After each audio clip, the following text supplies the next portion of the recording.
episode ini kita akan mempelajari konsep statistik inferensial sebagai pengembangan dari konsep peluang yang sudah kita pelajari sebelumnya. Tapi sebelum itu, alangkah baiknya jika kita mengetahui terlebih dahulu apa itu statistik inferensial. Sampel variabel acak dan fungsi.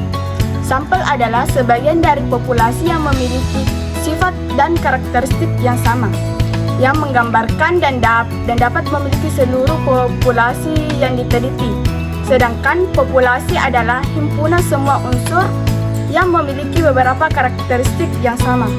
Contoh karakteristik yang sama yaitu penelitian dilakukan terhadap siswa SMA kelas 11 di Kabupaten Tasikmalaya. Jumlah SMA di Kabupaten Tasikmalaya ada 30.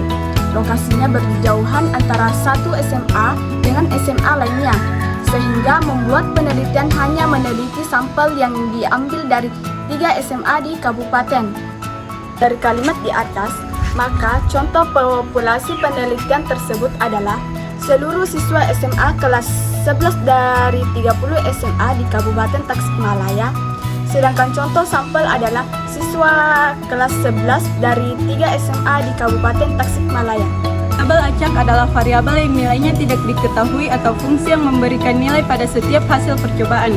Variabel acak dapat berupa diskrit, memiliki nilai tertentu, atau kontinu nilai apapun dalam rentang kontinu.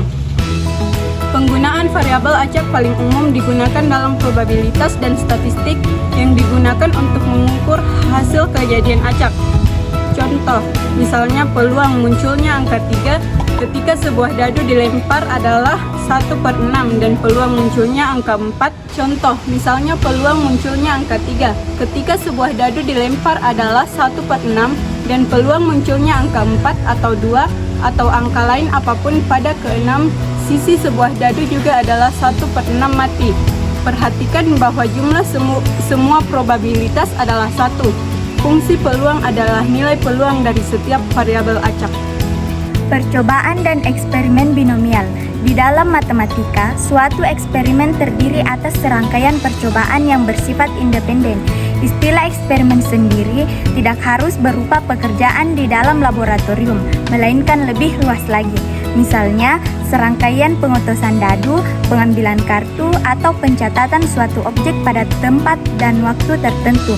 Percobaan dengan dua hasil tertentu, sukses atau gagal, dikenal dengan istilah percobaan binomial.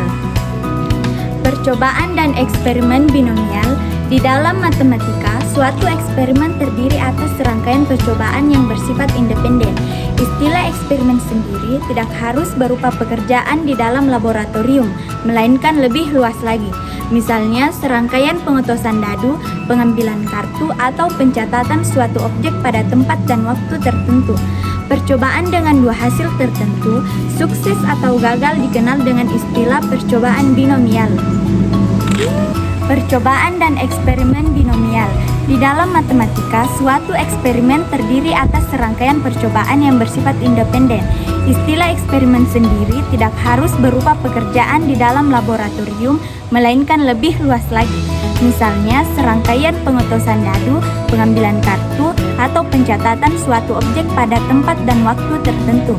Percobaan dengan dua hasil tertentu, sukses atau gagal, dikenal dengan istilah percobaan binomial.